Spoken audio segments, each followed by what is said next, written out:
Bien amigos, hoy es 27 de septiembre del 2017. El tema: violación de los derechos humanos ante el creciente hacinamiento carcelario. Bueno, antes que todo un preámbulo a estos 20 minutos rapiditos aquí en este acto académico. El día viernes pasado estuve en la Universidad Central UCEBA en Tuluá en un seminario de derechos humanos y en la 10ª semana de derechos humanos, organizado pues por la Facultad de Derecho a cargo de la doctora Alicia Uribe. Un agradecimiento especial a la doctora, igualmente a los conferencistas invitados de carácter internacional, porque tuve la oportunidad pues entonces de interactuar con ellos, y mis agradecimientos porque aprendí mucho de este seminario.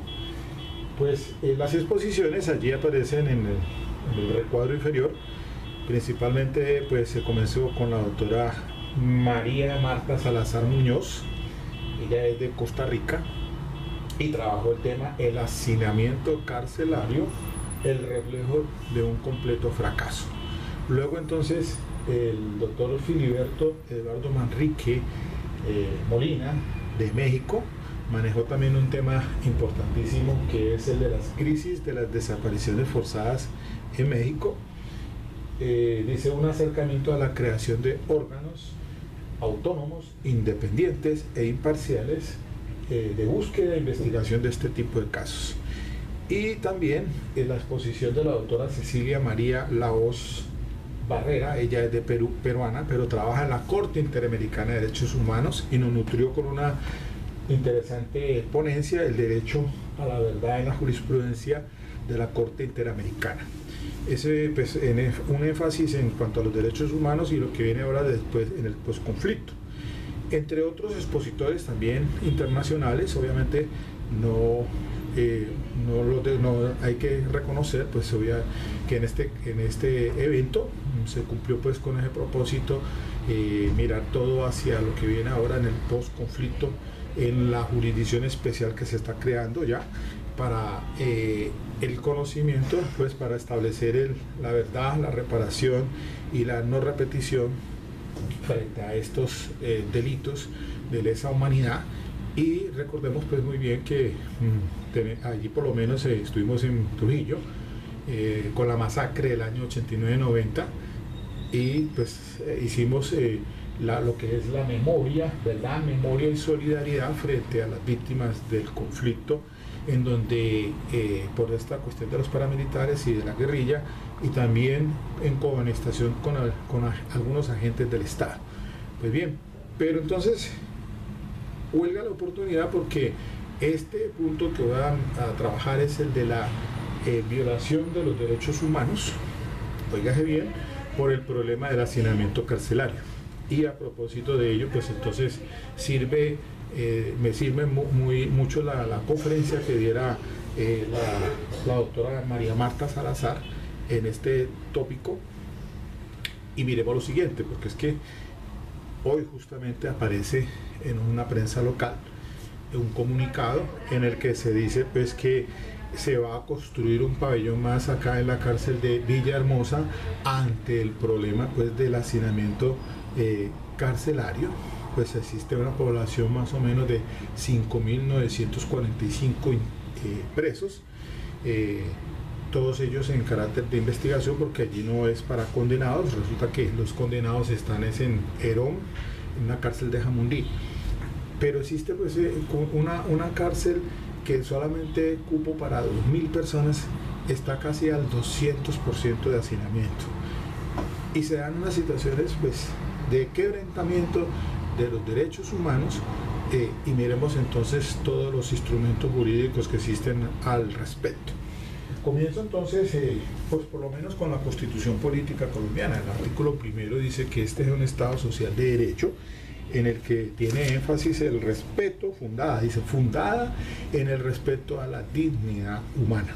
Y también el artículo 12 de nuestra Carta Política pues establece que nadie será sometido a desaparición forzada, a torturas ni a tratos o penas crueles, inhumanos o degradantes. Y aquí entonces viene en colación lo de la dignidad humana. Y es que igualmente establece el artículo 93, ya pues que tocamos el tema de la Constitución Política, lo del bloque de constitucionalidad, cuando nos dice que los tratados y convenios internacionales ratificados por el Congreso, en este caso la Ley 16 del 72, que es que entramos a ser parte del, como Estado, parte con la Convención Americana de Derechos Humanos o el Pacto de San José de Costa Rica, y lo mismo que la Ley 74 del 68, que fuera ratificado, que es el Pacto Internacional de Derechos Civiles y Políticos. Y en este caso dice que estos convenios y tratados ratificados por el Congreso, que reconocen los derechos humanos y que prohíben su limitación en los estados de excepción, prevalecen en el orden interno. Los derechos y deberes consagrados en la Carta se interpretarán de conformidad con los tratados internacionales sobre derechos humanos ratificados por Colombia. Luego entonces, fíjense bien que para ello pues hay que acudir entonces a los instrumentos internacionales. ¿Y qué nos dicen en este tema que estoy tratando sobre la violación de derechos humanos? Pues dice explícitamente, por ejemplo, la Ley 74 del 68, el cual pues es el Pacto Internacional de Derechos Civiles y Políticos, dice el artículo segundo lo siguiente: no podrá admitirse restricción o menoscabo de ninguno de los derechos humanos fundamentales reconocidos o vigentes en un Estado parte en virtud de leyes, convenciones, reglamentos o costumbres, sobre pretexto de que el presente pacto no lo reconoce o lo reconoce en menor grado. Esto es más conocido como la cláusula de favorabilidad o principio pro homine. ¿Y qué dice el artículo séptimo entonces de la Convención Americana? Dice: nadie será sometido a torturas ni a penas o tratos crueles, inhumanos o degradantes. En particular, nadie será sometido sin su libre consentimiento a experimentos médicos o científicos. Y después el artículo 10, que es el que me interesa, dice lo siguiente: toda persona privada de la libertad será tratada humanamente y con el respeto debido a la dignidad inherente al ser humano. Y aquí entonces estos instrumentos internacionales que entran como bloque de constitucionalidad por el artículo 93 a nuestra legislación. Y resulta de que en el tema pues de la privación de la libertad de las personas, pues la Ley 906 del 2004, que es el Código de Procedimiento Penal, pues establece el artículo 295 lo siguiente: dice sobre el régimen de la libertad y su restricción. Las disposiciones de este código que autorizan preventivamente la privación o restricción de la libertad del imputado tienen carácter excepcional. Solo podrán ser interpretadas restrictivamente y su aplicación debe ser necesaria, adecuada, proporcional y razonable frente a los contenidos constitucionales. Luego de contener, entonces tenemos que la privación de la libertad o la intramural es de carácter excepcional.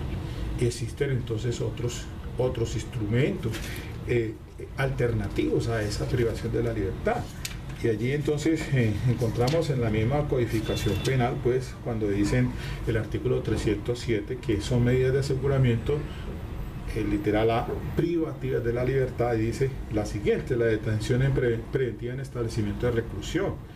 2. La detención preventiva en residencia señalada por el imputado.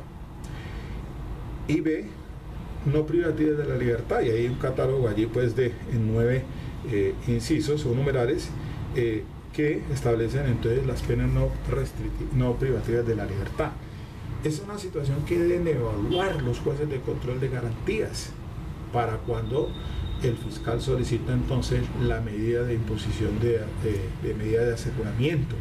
Si entonces es necesario, de acuerdo pues a lo que dice la misma ley, el principio de necesidad, para darle cumplimiento a esos fines constitucionales, de que no va a eludir la acción de la justicia, de que no va a entorpecer la investigación, o que se considere un peligro para la sociedad o la víctima, establecer entonces un control los mismos jueces, y aquí entonces huelga la oportunidad de hacer referencia a una decisión judicial del juez octavo de conocimiento de Cali, que revocara una decisión de un juez de garantías, ejerciendo un control de convencionalidad ex oficio, tal como lo indica entonces la misma Convención Americana o el Pacto de San José de Costa Rica, que indica en el artículo segundo lo siguiente. Miren ustedes, cuando se establece que mire lo primero, dice que dice la Convención Americana en el artículo primero, dice: los estados partes en esta convención,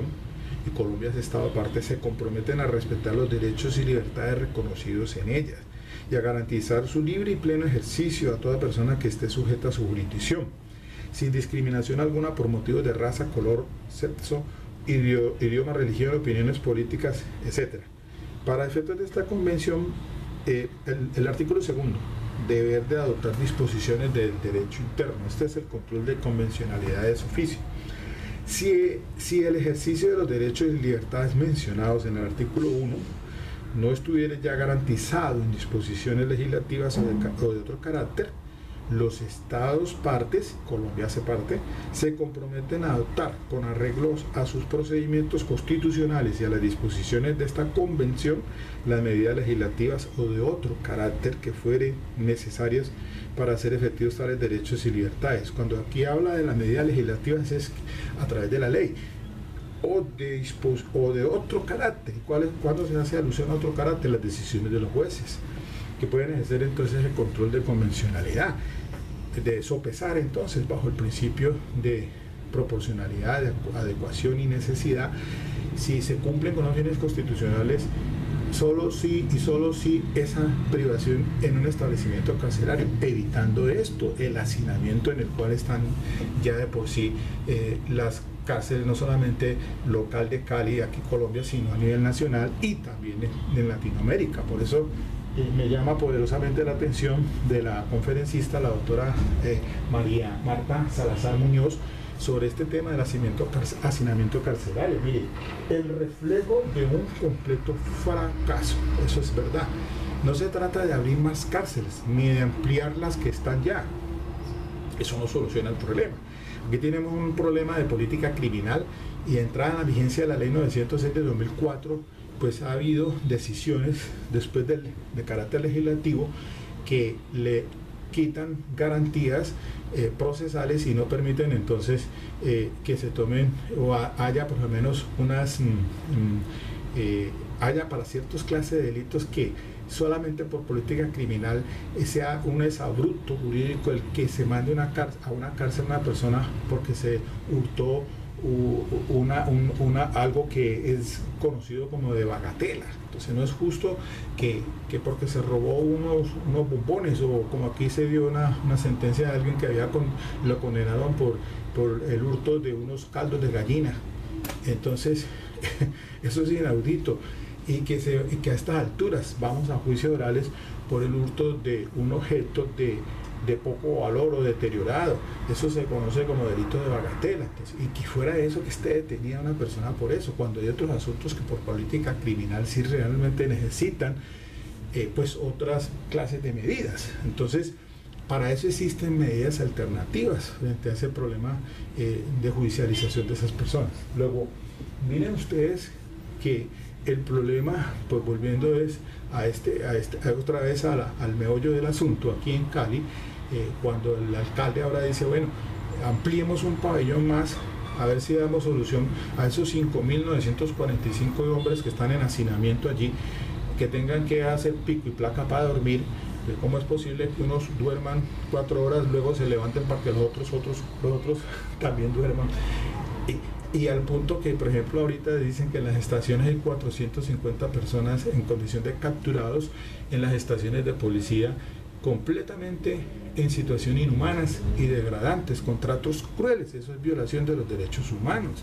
Eso es, ¿qué más parecido es a eso? A un trato cruel e inhumano que tengan a una persona en una estación de policía aún en esas condiciones, y más en las cárceles también. Pues obviamente que eso va en contravía de esos principios que ya están también bastante regulados en la jurisprudencia constitucional, sobre todo en la década del 90 en nuestra Corte Constitucional, cuando se estudia todo el asunto de la dignidad humana. Entonces miren de qué manera el Estado puede entrar a ser responsable por violación de derechos humanos.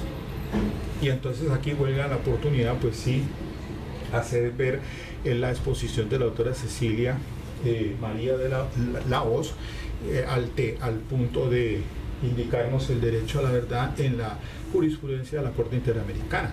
Si en este tema de las privaciones de libertad, que son de carácter excepcional, ya, y las medidas alternativas, existen suficientes decisiones en la Corte Interamericana de Derechos Humanos que sirven de fundamento a los jueces para que en esos casos se entre a regular entonces todo este tema. Mire lo que ha sucedido recientemente con las legislaciones en torno al vencimiento de términos, al tema del plazo razonable de juzgamiento de una persona, que ya dijo la Corte Suprema de Justicia, en todo delito no debe sobrepasar un año es en la que está detenida esa persona.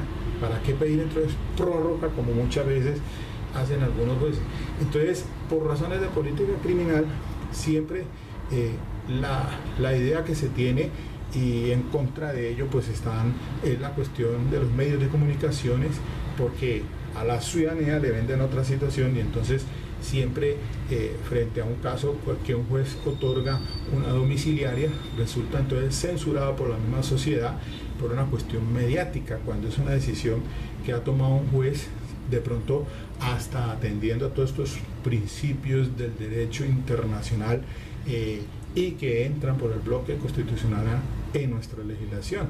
Allí entonces eso es el daño que se hace muchas veces en la cuestión mediática, y no sopesan que el asunto es mirarse ya para solucionar el tema del problema social que se da, de ese juzgamiento y sanción para esa persona, pues atendiendo a unos parámetros muy diferentes, que no solamente sea el de enviarse a la cárcel y sujetarlo pues como si estuviéramos todavía en el estado inquisitivo, con esa influencia de la Iglesia Católica de considerar que lo más parecido al infierno aquí en la tierra es una cárcel.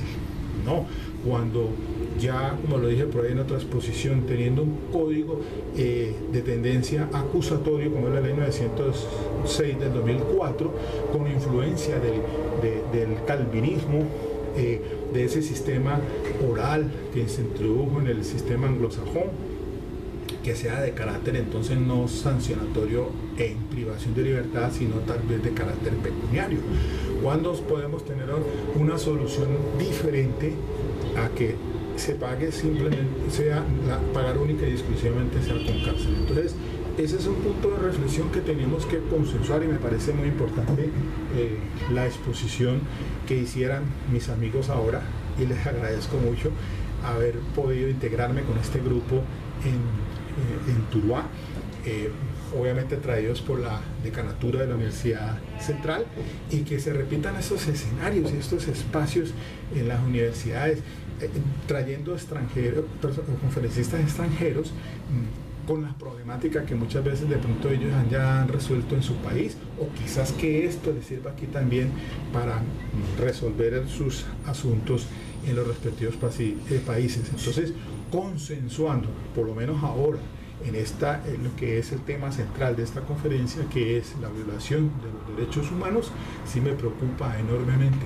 porque en estas condiciones una persona detenida en una cárcel es atentatorio contra toda la dignidad humana, se le violan los derechos humanos y va en contravía de la Convención Americana y en contravía de nuestra Constitución política, y es un llamado para que se tomen medidas realmente contundentes a resolver esta problemática. Bueno, dejemos hasta aquí, nomás por el espacio, por la escasez de tiempo ya se me termina. De todas maneras, entonces dejo esto para que se consensuarlo de pronto en otros escenarios académicos como las universidades. Muchas gracias.